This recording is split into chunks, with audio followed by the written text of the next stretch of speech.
di bulan November. Minggu depan kita akan memperingati Minggu Advent yang pertama. Ini mengingatkan kita bahwa peringatan Natal semakin dekat. Biarlah kita siapkan hati kita untuk menyambut Yesus Kristus sebagai Raja di dalam hidup kita.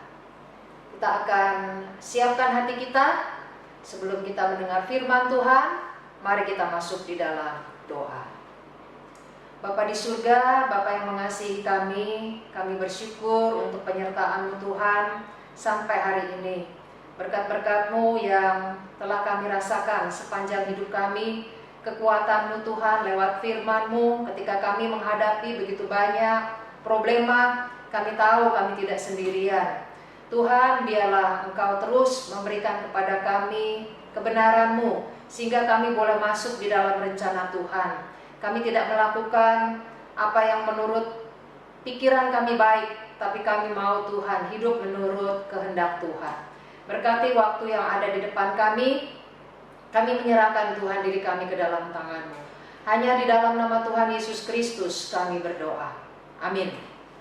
Kita akan membaca dari Kolose pasal 1 ayat yang ke-11.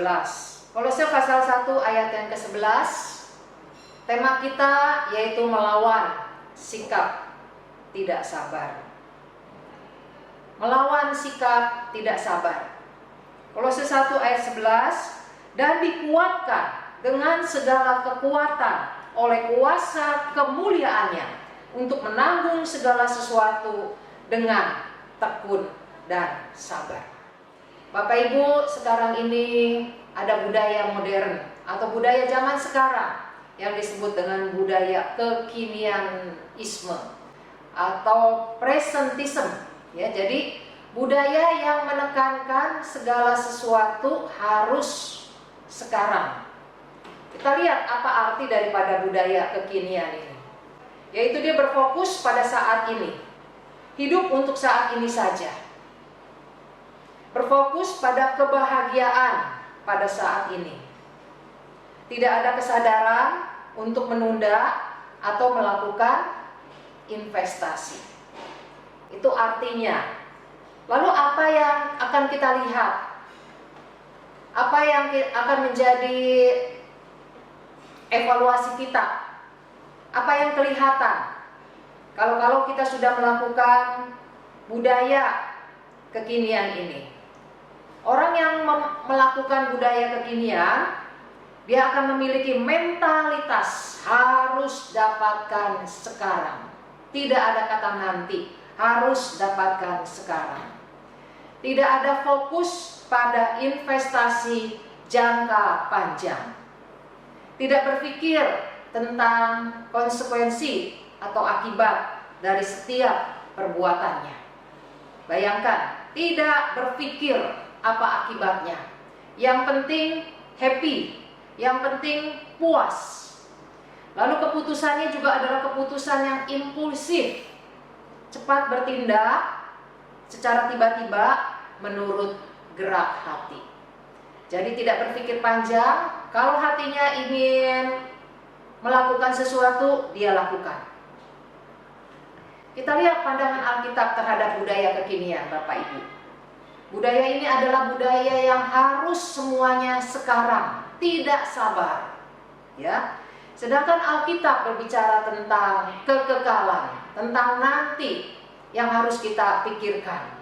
Kita diminta untuk tidak memuaskan hawa nafsu kita atau kepuasan kita sekarang juga.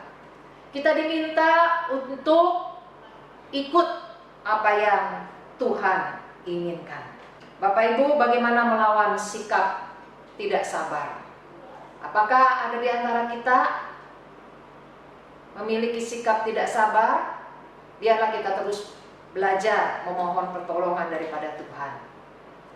Bagaimana melawan sikap tidak sabar? Yang pertama, kita harus percaya kepada Yesus Kristus. Dari Kolose 1 ayat yang ke-11 yang kita baca tadi, saya akan bacakan dalam terjemahan lain. Supaya Allah menguatkan kamu dengan kuasa-Nya sendiri yang besar itu, sehingga kamu dapat bersabar dan tidak menyerah apabila terjadi kesukaran. Kemudian kamu akan bersuka cita. Mengapa kita harus percaya kepada Yesus Kristus untuk melawan sikap tidak sabar? Kita tahu bahwa natur manusia yang berdosa, kita sudah jatuh di dalam dosa. Natur kita yang sudah berdosa itu membuat kita menjadi orang yang tidak sabar, ingin memuaskan diri kita sekarang juga, tidak berpikir akan kekekalan. Untuk itu kita perlu percaya kepada Yesus Kristus. Dikatakan dia akan mengaruniakan kuasanya. Siapa itu kuasanya? Yaitu Roh Kudus. Dan kita harus imani bahwa Roh Kudus diberikan. Roh Kudus akan memberikan juga kepada kita buah roh. Apa salah satu buah roh, Bapak Ibu? Yaitu kesabaran. Jadi kita lihat di sini bagaimana kita melawan sikap tidak sabar yang berfokus kepada diri, kepada sekarang, dan tidak berfokus kepada Allah, tidak berfokus kepada kekekalan. Bapak Ibu, di dalam hati orang-orang yang menganut budaya kekinian, di hatinya hanya ada kesenangan. Lalu Allah di mana? Allah di luar. Allah hanya sebagai pelengkap yang dia mintain tolong ketika dia membutuhkan bantuan. Di mana dirinya? Dirinya juga ditempatkan di bawah daripada kesenangannya. Dia berani menanggung akibat asal dirinya itu happy. Apa yang dia inginkan itu dia dapatkan, dia puas. Di mana sesama? Sesama juga untuk menunjang daripada kesenangannya. Bisa kita bayangkan yang menjadi pusat atau fokus adalah kesenangan. Jadi yang ada di hatinya, yang ada di pikirannya hanyalah kesenangan dan kepuasan. Bapak Ibu, tentu Allah tidak menginginkan kita memiliki hidup yang seperti ini. Di hatinya hanya ada kesenangan, di hatinya hanya ada kepuasan. Tapi Allah ingin di hati kita ada Dia, ada dirinya. Pada waktu kita menjadikan Allah sebagai fokus hidup kita, maka Bapak Ibu, kita bisa menempatkan diri kita secara tepat. Kita juga bisa memperlakukan orang lain dengan baik. Kita juga bisa menikmati kebahagiaan menurut aturan-aturan Tuhan. Kalau Tuhan meminta kita untuk menunda, tidak menikmati sekarang, maka kita ikut. Tapi orang yang fokusnya adalah kesenangan, maka kita lihat dia tidak bisa menunda kesenangannya. Bapak Ibu yang saya kasih dalam Tuhan, kita sudah bisa melihat betapa hidup yang berfokus kepada kesenangan itu adalah hidup sebelum kita ditebus oleh Tuhan. Tapi kalau kita sudah percaya kepada Tuhan, kita sudah menerima Yesus Kristus sebagai Tuhan dan Juru Selamat dalam hidup kita, seharusnya yang ada di hati kita adalah kehendaknya, keinginannya. Kita boleh menikmati kesenangan, kita boleh berbahagia, tapi semuanya itu bukan menjadi puncak, ya, yang menjadi target kita di dalam kita hidup. Semuanya itu kita nikmati di dalam koridor peraturan Allah. Bagaimana ketika kesenangan itu kita sendiri yang mengaturnya sesuka hati kita, maka kita membawa diri kita kepada persoalan. Akan ada masalah karena kita menciptakan aturan sendiri untuk kita bisa menikmati kesenangan atau kebahagiaan kita. Bapak Ibu, apakah saat ini kita sudah percaya kepada Yesus? Jika belum, biarlah kita boleh mengundang Dia masuk dalam hati kita, menjadi fokus buat hidup kita. Kalau kita sudah percaya kepada Yesus, tapi hidup kita masih belum berfokus kepada Dia, biarlah kita minta tolong kepada Tuhan, supaya Tuhanlah yang menjadi prioritas di dalam hidup kita. sehingga kita bisa menempatkan kesenangan diri kita, sesama kita secara tepat. Bapak Ibu, yang kedua, bagaimana kita menghadapi sikap tidak sabar. Kita harus mengingatkan diri kita bahwa hidup kita menjadi berkat. Kita tahu kisah Yusuf, bagaimana dia hidup di dalam penjara, bagaimana ketika dia hidup di rumah Potifar. Kita melihat bagi Yusuf ketika dia ada di rumah Potifar adalah menjadi berkat. Pada waktu dia juga ada di dalam penjara, dia rindu untuk terus menjadi berkat. Apa yang dia kerjakan, dia lakukan dengan sebaik mungkin, dan Tuhan menolong, sehingga dikatakan dia dianggap berhasil. Bapak Ibu yang saya kasih dalam Tuhan, bagi Yusuf, dimanapun Tuhan menempatkan dia, baik sekarang, ya, baik di rumah Potifar, baik di penjara, adalah menjadi berkat. Jadi tidak masalah, mau dia di penjara, mau dia di luar penjara, hidupnya adalah untuk menjadi berkat.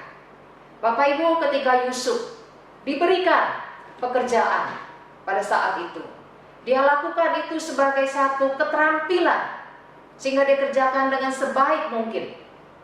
Karena dia tahu bahwa dia tidak selamanya ada di dalam penjara. Dia akan keluar, dan dia anggap ini sebagai satu persiapan, skill, keterampilan yang dia miliki. Ketika dia keluar bekerja di tempat lain, dia sudah memiliki kemampuan. Begitu juga karakternya. Di dalam penjara, dia siap untuk dibentuk oleh Tuhan melalui juru minuman yang dia tolong. Lalu juru minuman itu melupakan dia. Yusuf belajar rendah hati di hadapan Tuhan. Dia tahu bahwa Tuhan tidak melupakan dia. Yusuf terus dibentuk karakternya ketika dia ada di penjara, sehingga pada waktu dia keluar dari penjara, kita melihat Yusuf siap untuk menjadi berkat. Bapak Ibu yang saya kasih dalam Tuhan, ada dua kata bahwa Tuhan menyertai Yusuf sehingga ia menjadi orang yang selalu berhasil dalam pekerjaannya. Di dalam Kejadian pasal 39 ayat 2 dan 21. Kita lihat bagaimana dengan kita. Hidup kita sekarang ini seperti apa? Apakah hidup kita hanya kita habiskan untuk kesenangan? Bukan berarti menjadi orang Kristen tidak boleh bersenang-senang. Tapi apakah kesenangan itu adalah kesenangan yang menurut aturan kita? Bapak Ibu yang saya kasih dalam Tuhan, zaman sekarang banyak sekali muda-mudi yang begitu membuat kesenangannya itu menurut versinya. Dikenal dengan istilah friend with benefit. Apa itu artinya?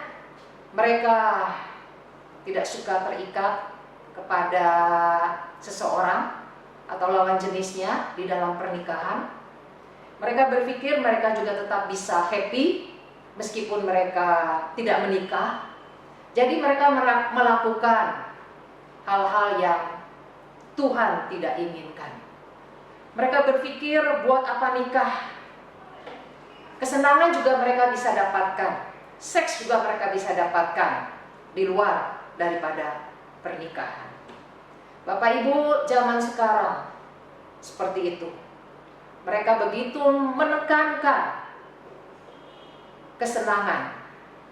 Kita lihat banyak juga orang tua ya yang merasa cukup puas ketika atau merasa senang ketika anaknya tidak narkoba, seks bebas, dan bermabuk-mabukan.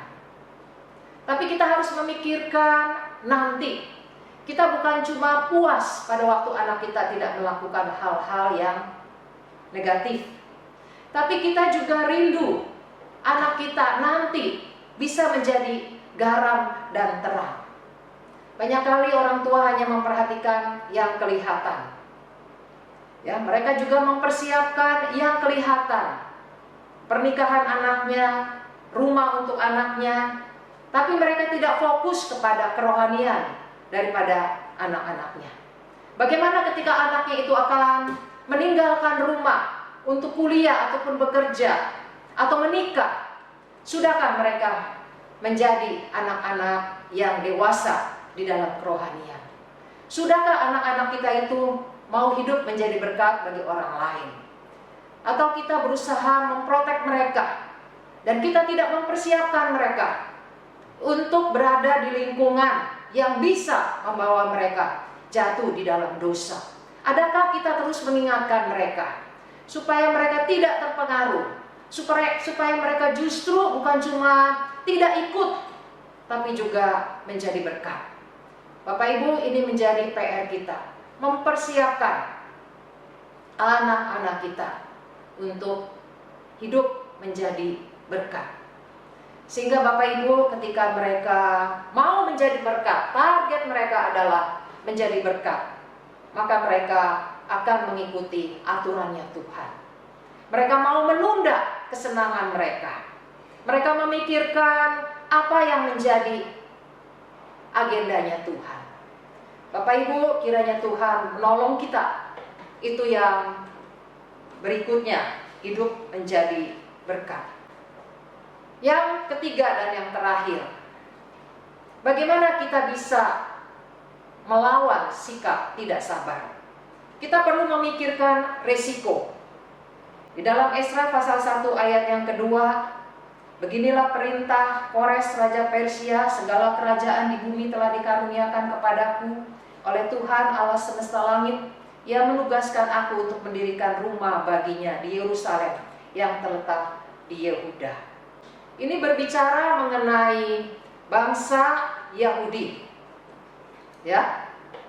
Mereka berada di dalam pembuangan. Kita lihat bahwa mereka diizinkan kembali ke kampung halamannya untuk membangun bait Allah.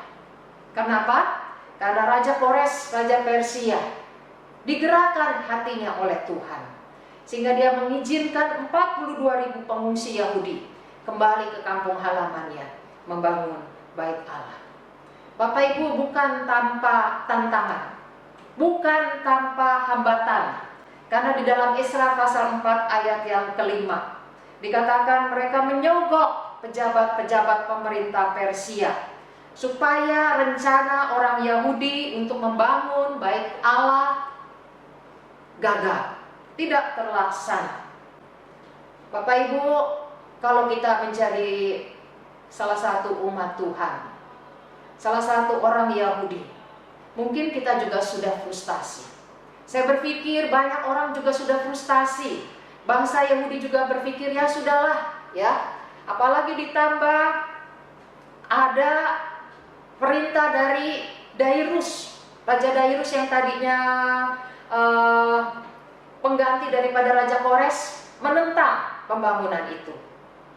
Tapi kita lihat ketika dia lagi meneliti dekrip daripada raja, dia baru tahu bahwa untuk membangun bait Allah itu adalah keputusan Raja Kores. Sehingga Raja Darius yang menggantikan Raja Kores tidak berani lagi menentang pembangunan ini. Bahkan dikatakan di dalam Esra 6 ayat yang ke-8, dia membiayai semua biaya pembangunan, diambil dari hasil pajak negaranya. Jadi bangsa Yahudi membangun bait Allah dengan biaya dari Raja Darius atau Raja Negeri Persia. Bapak Ibu yang saya kasih dalam Tuhan, bagaimana dengan kita? Kalau bangsa Yahudi, mereka mau stop sebenarnya mudah, tapi mereka tahu apa risikonya kalau mereka menyetop pembangunan ini. Maka nama Allah akan dicoreng. Bapak Ibu, mereka memikirkan resikonya, bahwa ini bukan menyangkut satu bangsa, yaitu bangsa Yahudi, tapi ini menyangkut nama Tuhan. Bapak Ibu, adakah pada waktu kita sedang menghadapi persoalan, Seringkali kita tidak sabar dan kita ingin menghalalkan segala cara supaya kita bisa keluar dari masalah ini. Atau kita mencari solusi sehingga kita melakukan hal-hal yang tidak baik. Bapak Ibu, kita berpikir resikonya saya sudah berani tanggung. Adakah kita berpikir bahwa ini bukan menyangkut nama saya? Adakah kita berpikir ini bukan cerita tentang Melisa? Adakah kita tahu bahwa hidup kita ini adalah cerita tentang Tuhan? Bapak Ibu, seseorang yang tahu bahwa hidupnya itu adalah menceritakan tentang Tuhan, untuk kemuliaan Tuhan, maka dia tidak akan sembarang mengambil resiko. Dia akan pikir baik-baik, apakah keputusan-keputusannya ini keputusan yang hanya untuk kesenangannya atau untuk kepentingan daripada nama Tuhan. Bapak Ibu, biarlah kita boleh memikirkan, adakah keluarga kita juga bawa supaya mereka boleh menjadi keluarga yang meninggikan nama Tuhan. Bapak Ibu yang saya kasih dalam Tuhan, kiranya Tuhan menolong kita ketika kita tidak sabar, kita inginkan kesenangan sesaat. Pikirkan resikonya, karena ini bukan hanya menyangkut tentang diri kita, tapi ini tentang Tuhan. Bagaimana dengan hidup kita? Kiranya Tuhan menolong kita. Amin. Mari kita berdoa.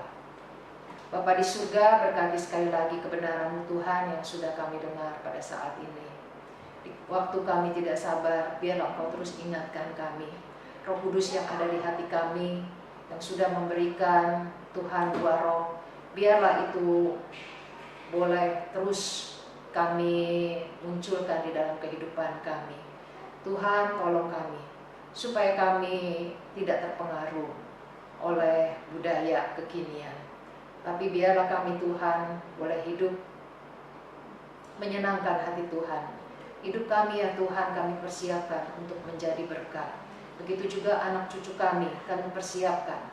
Biarlah kami bukan hanya memperhatikan penampilan, memperhatikan hal-hal yang kelihatan saja, tapi kami juga memperhatikan, kami memfokuskan kepada kerohanian mereka.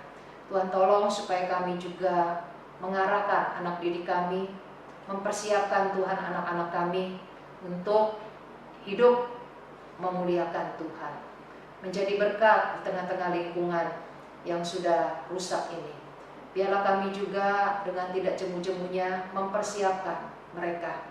Terkadang kami mengalami kemalasan, kami merasa tidak tahu apa yang harus kami perbuat. Kami percaya ketika kami datang kepadamu, Engkau memberikan kepada kami hikmat. Berkati juga Tuhan, ingatkan kami.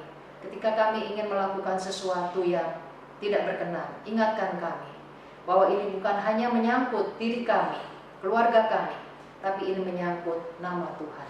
Biarlah kami memikirkan risikonya, sehingga ya Tuhan, ke depan keluarga kami juga dalam keadaan baik. Kami serahkan Tuhan doa kami. Di dalam nama Tuhan Yesus Kristus kami berdoa. Amin. Tuhan memberkati kita dengan firman-Nya. Amin. Sabar dalam susah sukarmu, sabar, Tuhan ada sertamu. Sabar, sabar.